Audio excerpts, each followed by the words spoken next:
সিনেমাটি শুরু হয় চাককে দেখানোর মাধ্যমে। তিনি হতবাক হয়ে যান এটা দেখে যে বিলাসবহুল বাংলোটি আমি বিপুল অর্থ দিয়ে কিনেছি, তাতে তো বৃষ্টির জল ঝরছে।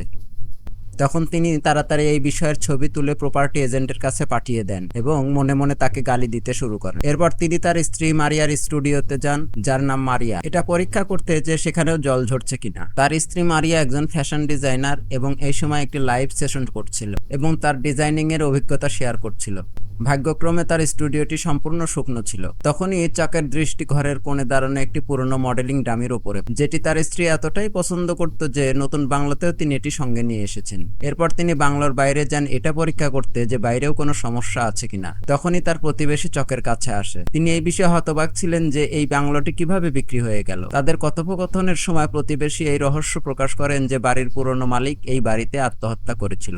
এই কথা শুনে চক সম্পূর্ণভাবে হতবাক হয়ে যায়, কারণ প্রপার্টি এজেন্ট তাকে এই তথ্য জানায়নি। তারপর তিনি ফিরে এসে ফুটো হওয়া ছবিগুলো আবার দেখতে শুরু করেন। তখনই তিনি একটি ছবিতে একটা শটগান লক্ষ্য করেন। যদিও তার বাড়িতে কোনো অস্ত্র ছিল না, তিনি বিভ্রান্ত হয়ে পড়েন যে বন্দুকটি এলো কোথা থেকে। কিন্তু অদ্ভুত এবং রহস্যময় ঘটনা এখানেই থামেনি। পরের সকালে যখন তিনি বাংলোর বাগানে হাঁটছিলেন, তখন তার দৃষ্টি তার স্ত্রী সেই মডেলিং ডামির ওপরে পড়ে, যেটি অদ্ভুতভাবে বাগানে দাঁড়িয়েছিল। তখনই প্রতিবেশী আবার এসে পড়ে এবং এই পুরো বিষয়টি দেখতে শুরু করে। চাকের সন্দেহ হয় যে এটি তার বোনের দুষ্টুমি হতে পারে, কারণ কয়েক মাস আগে তাদের মায়ের একটি দুর্ঘটনায় মৃত্যুর কারণে তার বোনের মানসিক অবস্থা কিছুটা খারাপ হয়ে গিয়েছিল। তখন প্রতিবেশী চাককে পরামর্শ দেন যে তার বোনের মানসিক অবস্থার দিকে নজর দাও। এছাড়াও তিনি তাকে পরামর্শ দেন যে কাছাকাছি একটি লাইব্রেরিতে গিয়ে এই এলাকার ইতিহাস এবং তারিখ পড়ে নাও। এর সাথে তিনি তাকে একটি স্থানীয় গ্রুপের মিটিং এ আসার আমন্ত্রণও জানান। দুপুরে চাক লাইব্রেরিতে যান এবং বইগুলো উল্টে পাল্টে একটি বই খুঁজে পান, যাতে এই ছোট্ট গ্রামের গভীর ইতিহাস লেখা ছিল। তিনি যেই বের হতে যান, তখন দেখেন কিছু বই মাটিতে ছড়িয়ে পড়ে আছে। এছাড়াও তিনি একটি কাঁদতে থাকা মেয়েকে দেখেন, যিনি তাকে সতর্ক করেন যে তিনি এই জায়গার রহস্য এতটা আগ্রহ না দেখায়, নয়তো এর পরিণাম খুবই বিপজ্জনক হতে পারে। কিন্তু চক তাকে পাগল মনে করে তার কথাগুলো উপেক্ষা করে এবং বইগুলো নিয়ে লাইব্রেরির কাউন্টারে পৌঁছায়। যখন লাইব্রেরিয়ান বইগুলো দেখেন, তখন তার চোখ খোলা থেকে যায়। তিনি তাড়াতাড়ি চককে সতর্ক করেন যে তিনি এই বিশেষ জায়গার অনুসন্ধান যেন না করেন, কারণ এখন পর্যন্ত কেউ সেখানে পৌঁছাতে পারেনি। চক বলে যে আমি এমন কিছু ভাবিনি, আমি শুধু ইতিহাস বুঝতে চাই। এছাড়াও তিনি কাঁদতে থাকা মেয়ে এবং মেঝেতে ছড়িয়ে থাকা বইগুলোর কথাও বলেন। লাইব্রেরিয়ান হঠাৎ গম্ভীর হয়ে যান। তিনি তাড়াতাড়ি সেখান থেকে বেরিয়ে যান। তখন চকও চুপচাপ বাড়ি ফিরে আসে। বাড়ি ফিরে তিনি বইগুলো পড়া শুরু করেন, যেগুলো 1980 সালের একটি গোপন সম্মেলনের সঙ্গে সম্পর্কিত ছিল। তখন হঠাৎ দরজার বেল বেজে ওঠে।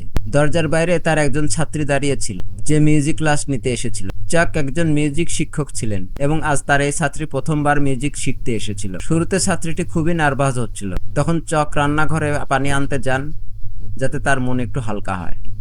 কিন্তু তখন হঠাৎ পিয়ানোর সুর পুরো ঘরে গুঞ্জন শুরু করে। এমন মনে হচ্ছিল যেন কোনো পেশাদার ব্যক্তির পারফরমেন্স হচ্ছে। চক হতবাক হয়ে যান, কারণ যখন তিনি পিছন ফিরে তাকান, তখন দেখেন ছাত্রীটি রান্নাঘরের দরজায় দাঁড়িয়ে। এটা দেখে দুজনেই হতবাক হয়ে যায়। যখন তিনি পিয়ানোর দিকে ফিরে আসেন, তখন সবকিছু শান্ত হয়ে গিয়েছে এবং সেই মহিলাকে পাওয়া যায়নি যার কথা ছাত্রীটি বলছিল। এটা থেকে তিনি খুব ভয় পেয়ে যান, তাড়াতাড়ি সেখান থেকে পালিয়ে যান। রাতে চাক একা ছিলেন, কারণ তার স্ত্রী অফিসের কাজের জন্য বাইরে গিয়েছিলেন। তাই তিনি প্রতিবেশীর বলা গার্ডেন ক্লাবের মিটিং এ যোগ দিতে চলে যান। সেখানে একটি খুবই সংবেদনশীল স্পর্শকাতর বিষয়ে আলোচনা হচ্ছিল, যেটি সাধারণত এই গ্রামের লোকেরা পছন্দও করেন না। মিটিং এ শুধুমাত্র শহরের লোকেরা ছিল। চক লক্ষ্য করে যে এখানে লাইব্রেরিতে কাজ করা লোকটিও এসেছে। তারা একটি মেয়ের কথা বলছিল, যার নাম হেলেন ফস্টার, যিনি সম্প্রতি আত্মহত্যার চেষ্টা করেছেন। লাইব্রেরিয়ান বলে যে এটি আমাকে 1980 সালে ঘটে যাওয়ার সেই পুরনো ঘটনার কথা মনে করিয়ে দিচ্ছে, যখন একজন মহিলা হেলেন তার জীবন শেষ করছিল। তার মেয়েকে স্কুলে ক্রমাগত হয়রানি করা হচ্ছিল, কেউ তার সাহায্যে এগিয়ে আসেনি। তখন এই ক্রোধ ও দুঃখে হেলেন তার নিজের বাড়িতে নিজেকে গুলি করে মেরে ফেলে। তারপর থেকে এই গ্রামে প্রতি বছর একটি রহস্যময় আত্মহত্যা ঘটে।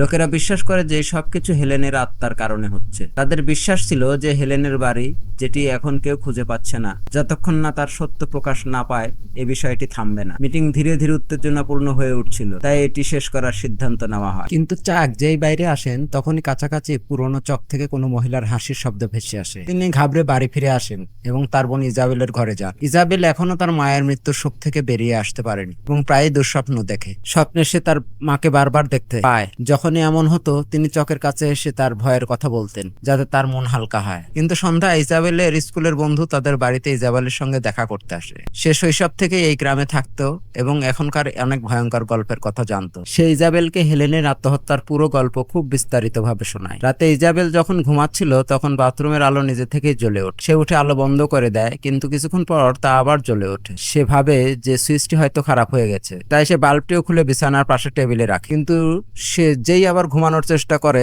তখনই কিছু খুব অদ্ভুত ঘটতে শুরু করে। রহস্যময় ঘটনাগুলো থামার নামই নিচ্ছিল না। পরের সকালে যখন ইজাবেলের চোখ খোলে তখন সে দেখতে পায় যে বাইরে সূর্য উঠে গেছে। প্রথমে সে ভেবেছিল যে এটি কোনো দুঃস্বপ্ন ছিল, কিন্তু যখন তার দৃষ্টি বিছানার পাশে টেবিলে রাখা বাল্বের উপরে পড়ে তখন সে বুঝতে পারে যে রাতে যা কিছু ঘটেছিল তা সব বাস্তব ছিল। ইজাবেল তাড়াতাড়ি এই কথা তার বন্ধুকে বলে। তখনই তার ভাই চাকের ফোন আসে, যিনি ইজাবেলকে তাড়াতাড়ি বাড়ি ফিরে আসতে বলে। যখন ইজাবেল বাড়ি পৌঁছায় তখন সে দেখে যে তার ভাবি মারিয়া খুবই ঘাবড়ে গেছে। আসলে কিছুক্ষণ আগে মারিয়া তার ডিজাইন স্টুডিওতে লাইভ সেশন করছিল। তখন কিছু অদ্ভুত ঘটনা ঘটে। তার পিছনে রাখা ডামি মডেলের হার নিজে থেকেই নড়তে শুরু করে। তখনই তার ঘনিষ্ঠ বান্ধবী, যিনি লাইভ দেখছিলেন, তাড়াতাড়ি তাকে ফোন করে। তখন মারিয়া ভাবে যে সম্ভবত তিনি আমাকে ব্রাইডাল ড্রেস নিয়ে কিছু বলতে চান। তাই মারিয়া একটি ভিডিও তৈরি করে পাঠিয়ে দেয় এবং বলে যে ড্রেস তো আগে থেকেই তৈরি আছে। কিন্তু যখন তিনি আবার ক্যামেরার সামনে বসেন তখন অবাক হয়ে যায়, কারণ ডামি মডেলটি সেখান থেকে গায়েব হয়ে গিয়েছিল। তার আগে এটা অনুভূতি হয়নি যে এটি নড়ছিল, এবং তখনই তার বান্ধবী মেসেজের পর মেসেজ পাঠাতে শুরু করে যে তাড়াতাড়ি ঘর থেকে বেরিয়ে যাও। কিন্তু মারিয়া এই কথাগুলো হালকাভাবে নেয় এবং তার লাইভ সেশন চালিয়ে যায়। কিছুক্ষণ পরে যখন সে ডামি মডেলের ড্রেস দেখতে যায় তখনই তিনি দেখে যে এটি তো সেখানে ছিলই না। হঠাৎ পাশের ঘর থেকে একটি জোরে শব্দ আসে। মারিয়া প্রথমে ভয় পায়, কিন্তু তারপর ভয়ে ভয়ে সেই ঘরের দিকে এগিয়ে যায়। তখন সে ডামি মডেলের সত্যতা উপলব্ধি করে। চাক যখন এইসব শুনে তখন সে সময় নষ্ট না করে বাড়ি ফিরে আসে এবং তারা একসঙ্গে ডামিটিতে আগুন লাগিয়ে পুড়িয়ে ফেলে। চাক বলে যে এই বাংলোর পূর্ববর্তী মালিক এখানে আত্মহত্যা করেছিল, তাই হতে পারে এখানে কিছু অশুভ শক্তির উপস্থিতি আছে।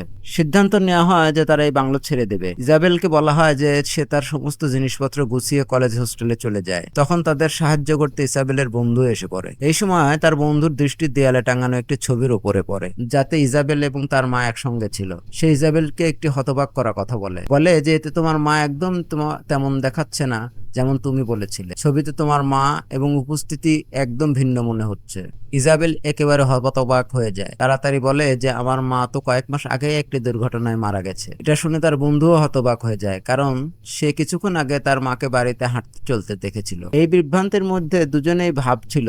তখনই নিচে রান্নাঘরে বাসন পড়ার শব্দ আসে। ঘাবড়ে দুজনেই নিচে পৌঁছায়, কিন্তু নিচে নামতে এই বাড়ির পরিবেশ যেন পুরোপুরি বদলে গিয়েছে। ঘরের ঠান্ডা কিছুটা বেশি হয়ে গিয়েছিল। হাওয়াও অদ্ভুত কোনো কান্নার মতো বইছিল। তার বন্ধু এইসব সহ্য করতে পারেনি এবং কোনো অজুহাতে বাইরে চলে যায়। সে যেই গেল, ইজাবেল তার পিছনে থেকে কারো হালকা নাম ধরে ডাকার শব্দ শুনতে পায়। ভয়ে ভয়ে সে পিছনে ফিরে তাকায়, কিন্তু কিছুই দেখতে পায় না। তখনই হঠাৎ মারিয়া এসে তাকে থামাতে শুরু করে, কিন্তু ইজাবেল বলে যে আমি এই রহস্যের কিনারা করে ছাড়বো। তারপর দুজনেই ঘাবড়ে নিজ নিজ ঘরে পালিয়ে যায়। কিছুক্ষণ পরে মারিয়ার ঘর থেকে চিৎকারের শব্দ আসে। ইজাবেল দৌড়ে তার ঘরে যায়। দরজা নিচ থেকে ধীরে ধীরে খুলছিল। মারিয়া খুব ভয় পেয়ে গিয়েছিল। কাঁদতে কাঁদতে তিনি ইজাবেলের ঘরে চলে আসে। তার মুখে ভয় ছিল এবং নাক থেকে রক্ত ঝরছিল, কিন্তু সে নিজেই জানতো না যে তার সঙ্গে এসব কি হতো। যখন পরিবেশ কিছুটা শান্ত হয় তখন ইসাবেলের বন্ধু ফিরে আসে।